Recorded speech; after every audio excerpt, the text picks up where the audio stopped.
students, welcome to my YouTube channel Raminder Maths Hub. I am Raminder. आज हम करेंगे exercise number 3.1 का second question.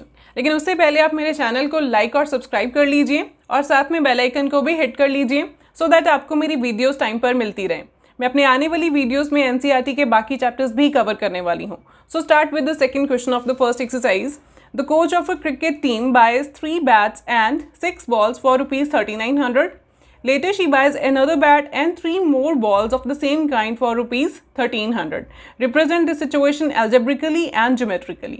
हमें एक सिचुएशन गिवन है जिसे हमें एल्जेब्रिकली और ज्योमेट्रिकली मीन्स ग्राफिकली रिप्रेजेंट करना है। सिचुएशन क्या है कि एक क्रिकेट टीम का कोच है जो 3 बैट और 6 बॉल को बाय कर रही है ₹3900 का। ठीक है, मतलब टोटल कॉस्ट 3 बैट्स की और 6 बॉल्स की मिलाकर के कितनी है 3900। और बाद में वो 1 बैट और 3 मोर बॉल्स 3 और बॉल्स लेती है उसी तरह की, कितने की 1300 की। Fine, so this is the situation. Let us start with the situation. हमें बैट और बॉल की कॉस्ट को लेट करना है यहाँ पे। So let the cost of 1 bat be ₹X and cost of 1 ball be ₹Y। ठीक है, कॉस्ट को लेट किया। अब अगर एक बैट की कॉस्ट X है तो ज़्यादा बैट्स की निकालने के लिए हम क्या करते हैं, मल्टीप्लाई करते हैं, है ना। जैसे यहाँ पे एक बैट की है कॉस्ट ₹X तो 3 बैट्स की कितनी आएगी 3X, है ना। जैसे 1 बैट की कॉस्ट है मान लीजिए 100। फाइन, तो 3 बैट्स की कॉस्ट कैसे आएगी भाई 100 × 3, है ना। सो 300 आ गई रुपीज़ 3 बैट्स की कॉस्ट। सो यहाँ पे भी हम ऐसे करेंगे कि cost of 1 bat is X, therefore cost of 3 bats is 3X। और साथ में ऐसे ही बॉल का भी करेंगे। एक बॉल की कॉस्ट है ₹Y तो 6 बॉल्स की कॉस्ट कितनी हो गई 6Y, सिमिलर बेसिस पर, है ना। तो अब इनकी टोटल कॉस्ट, दोनों की कॉस्ट को मिलाकर प्लस कर कितनी कॉस्ट हुई टोटल 3900। फाइन, ये बन गई हमारी फर्स्ट इक्वेशन। फाइन, अब दूसरी भी ऐसे बनेगी। एक बैट मीन्स एक की कॉस्ट विच इज X, एक बैट की कॉस्ट यही थी। और 3 बॉल्स, तो 3 बॉल्स मीन्स एक की बॉल, एक कॉस्ट जो है बॉल की कॉस्ट है वो है ₹Y, तो 3 बॉल्स की कितनी बनी 3Y। इन दोनों की कॉस्ट को मिलाकर कितना बना अब 1300। फाइन, ये बन गई हमारी दूसरी सिचुएशन नंबर 2। फाइन, तो ये हमारी हो गई एल्जेब्राइक रिप्रेजेंटेशंस। इक्वेशंस हम लिखेंगे equation 1 and 2 are the algebraic representations of the given situation।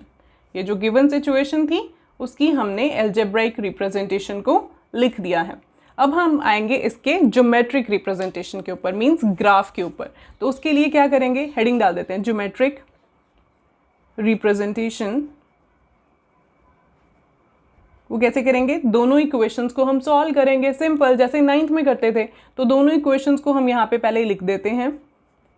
Fine, एक ये इक्वेशन थी और दूसरी इक्वेशन थी हमारी X + 3Y = 1300। फाइन, सो यहाँ पे ये जो फर्स्ट इक्वेशन है इसमें मुझे थोड़ा सा सिंपल होता हुआ काम नज़र आ रहा है। जैसे यहाँ से 3 जो है ये कॉमन निकले तो ये 3 का मल्टीपल है, ये भी है और ये भी है ना। तो अगर 3 कॉमन निकाले तो ये इक्वेशन हमारी थोड़ी सी सिंपल हो जाएगी। सो क्यों नहीं करेंगे हम सिंपल। सो 3 कॉमन, यहाँ पे बचा X + 6 मीन्स 3 2 = 6। सो यहाँ पे बचा 2 = 3900।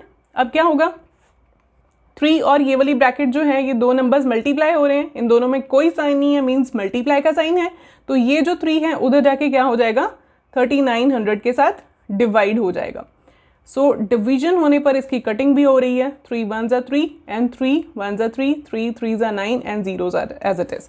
ये बन गई X + 2Y = 1300। ये इक्वेशन बन गई हमारी, अब सिंपल हो गई थोड़ी सी। ठीक है, देन ओरिजिनल इक्वेशंस वही हैं हमारी, ये और ये वाली 1 और 2 जिसे हमें मार्क किया था। अब ये थोड़ी सिंपल इक्वेशन हो गई, इसको सॉल्व करना ईजी रहेगा। सो यहाँ पे अब हम स्टार्ट करते हैं पुट करना। एक वेरिएबल को हम पुट करते जाएंगे और दूसरे वेरिएबल की वैल्यूज निकलती जाएंगी, सिंपल, जैसे हम 9th में भी करते थे। सो पुट X = 0, मैंने 0 ले लिया X को, तो 0 + 2Y = 1300। तो यहाँ से 2Y कितना बना 1300 2Y = 1300 और Y की वैल्यू कितनी आई फिर 2 और y आपस में मल्टीप्लाई हो रहे हैं, तो ये 2 उधर जाके क्या होगा, डिवाइड हो जाएगा 1300 के साथ। सो आफ्टर डिवीजन कटिंग हो रही है यहाँ पे पॉसिबल। सो आफ्टर डिवीजन ये बना 650, y की वैल्यू बनी 650। फाइन, ये एक वैल्यू आ गई। अब दूसरी वैल्यू की तरफ चलते हैं। दूसरी वैल्यू हमारी x plus 2y is equal to 1300, ये इक्वेशन थी। x plus 2y is equal to 1300। एक वैल्यू हमारी आई, यहाँ पे हम टेबल बना लेते हैं साथ में, थोड़ा इजी रहेगा। x की वैल्यू 0 ली तो y आया था 650। फाइन, अब हम x को लेते हैं 100। क्यों ले रही हूँ मैं 100, मैंने 1 2 क्यों नहीं लिया, देखिए अगर मैं यहाँ पे 1 लेती तो 1 उधर जाके माइनस होता 1300 में से, 1300 में से 1 माइनस होके 1299 बनता, तो उसको हम डिवाइड करते 2 के साथ बाद में, तो वो डेसिमल में आता ना, क्योंकि वो ऑड नंबर आता। सो हम कुछ ऐसा नंबर लेंगे x को कुछ ऐसी वैल्यू पुट करेंगे अपनी तरफ से जो इजीली उधर जाके 2 के साथ जो है इजीली डिविजिबल हो जाए, है ना। हम करके देखते हैं। देखिए 100 plus 2y is equal to 1300, 2y is equal to, ये 100 अब उधर जाके सब्ट्रैक्ट हुआ, है ना, तो ये कितनी अच्छी वैल्यू बनी। 1300 माइनस 100 इज 1200। सो यहाँ से y हमारा कितना बना, 1200/2, दैट इज कटिंग करके y हमारा बन गया 600। तो ये अच्छा सा आंसर आ गया हमारा y का। सो जब हमने x को 100 फिल किया तो y हमारा बना 600। आपको यहाँ से थोड़ा सा अंदाज़ा हो जाएगा मतलब कि ये अगर 1300 है, ये 100 का कोई मल्टीपल है, तो x या y की वैल्यूज़ भी कुछ 100 में या फिर 100 के मल्टीपल्स में ही पुट करानी है। फाइन, सो अब हम चलते हैं दूसरी इक्वेशन की तरफ, जो है x plus 3y is equal to 1300। ये थी हमारी दूसरी इक्वेशन। इसका भी हम ऐसे ही सॉल्व करेंगे। x को पहले लेट कर लेते हैं कुछ, अगर हम 0 लेट करें तो 3y इज इक्वल टू 1300 बनेगा, वो आएगा कुछ डेसिमल में आंसर आएगा।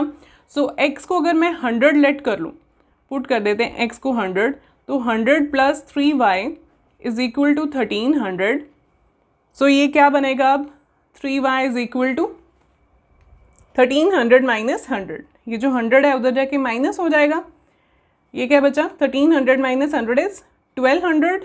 सो y की वैल्यू कितनी बनी, अब 3 और y फिर से मल्टीप्लाई हो रहे हैं, तो y 3 जो है वो उधर जाके क्या होगा, डिवाइड हो जाएगा 1200 के साथ। सो ये बन गया 400। सो y हमारा बन गया 400 अगर हमने x को 100 पुट किया। यहाँ पे हम इसका भी टेबल बना लेते हैं, x is 100 then y is 400। अब दूसरी वैल्यू लेते हैं कोई, है ना। देखिए कितना अच्छा सा आंसर आ गया। अगर हम 1 0 कुछ पुट करते तो वो डेसिमल में आता। सो मेक श्योर कि यहाँ पे आपको कुछ क्लेवरली वैल्यूज़ चूज़ करनी पड़ेगी, ज़्यादा सोचना नहीं पड़ेगा, आपको यहाँ से हिंट मिलता रहेगा। अगर यहाँ पे कुछ 100, जैसे ये 1300 है, 100 का मल्टीपल है, तो 100 200 वैल्यूज़ ऐसे ही जाएंगी, ठीक है। सो आगे मैं पुट कर रही हूँ x को,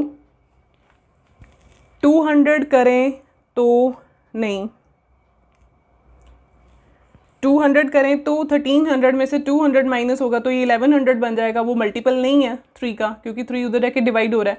तो यहाँ पे हम x की वैल्यू को अगर 400 लें, हाँ बनती है बात, ये बना 400 plus 3y is equal to 1300, means 3y is equal to 1300। ये 400 इधर ऐड हो रहा है, उधर जाके ये सब्ट्रैक्ट हो गया 1300 में से। सो ये बना हमारा 1300 माइनस 400 इज 900, है ना। Then 3y is equal to 900 और y कितना बना 900/3, और ये कटिंग हो गई। ये भी बड़ा अच्छा सा इसका y का आंसर बन गया कि जब हमने x को 400 फिल किया तो y कितना बना 300। फाइन, ये अब दोनों के टेबल्स बन गए। अब आते हैं इनके ग्राफ के ऊपर।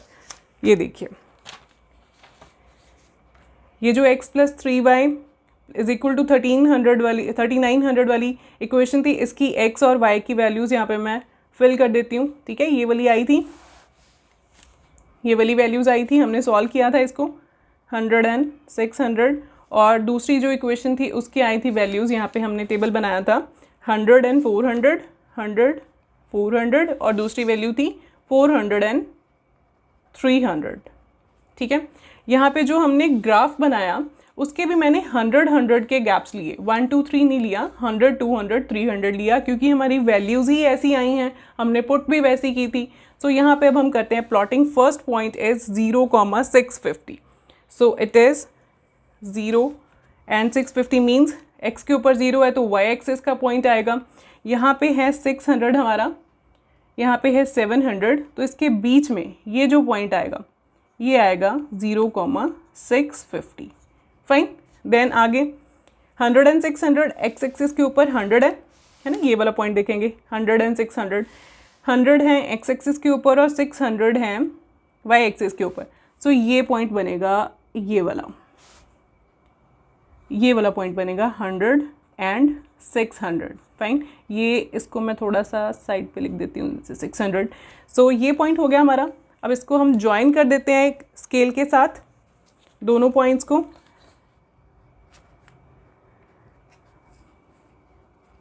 ये पॉइंट है। सो इसको ज्वाइन करने पर ये बन रहा है, ऐसी लाइन बन रही है। ठीक है। सो ये हमारी बन गई फर्स्ट इक्वेशन की लाइन। तो यहाँ पे हमें इक्वेशन भी लिखनी पड़ेगी, 3x + 6y = 3900। फाइन। ये इसी इक्वेशन की लाइन है तो हमने वो इक्वेशन भी लिख दी। दूसरी हमारी जो इक्वेशन थी उसके सॉल्यूशंस थे 100 एंड 400। सो यहाँ से हम चेक कर लेते हैं 100 एंड 400 कहाँ पे है। 100 x एक्सिस के ऊपर और y एक्सिस के ऊपर 400, ये पॉइंट आ रहा है। ठीक है, ये वाला। देन 400 एंड 300, 400 एंड 300, 400 देखेंगे x एक्सिस के ऊपर और y एक्सिस के ऊपर 300, ये पॉइंट बना। ये बन गया हमारा 400 एंड 300 पॉइंट। सो अब इन दोनों को कर लेते हैं ज्वाइन। फाइन।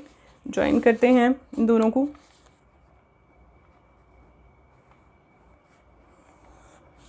ओके, ये बन गई हमारी दूसरी लाइन। और इक्वेशन क्या थी इसकी, x + 3y = 1300।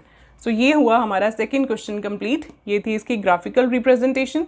Fine. Simple plotting की है जैसे हम 9th में भी करते थे, और जॉइनिंग की है। स्ट्रेट लाइंस बन गई हैं। जब आपकी स्ट्रेट लाइंस बन जाती हैं ना स्टूडेंट्स, एक क्वेश्चन की स्ट्रेट लाइन बन गई तो मीन्स आपका क्वेश्चन बिल्कुल करेक्ट है। फाइन।